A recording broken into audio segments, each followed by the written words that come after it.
Taky nevíte, kam zajít na večer? Tenhle problém za vás řeším každý den.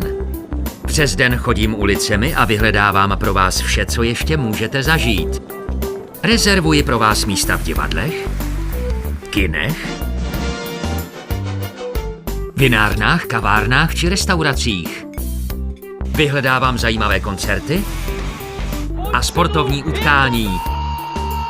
Dokonce si můžete vyzkoušet aktivity, o kterých se vám ani nezdálo. V našem městě se toho děje opravdu hodně.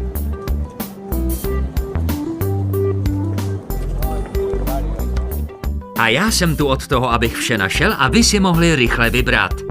A vypadá to dobře, ale nezapomeňte, poslední místa jdou vždy na dračku.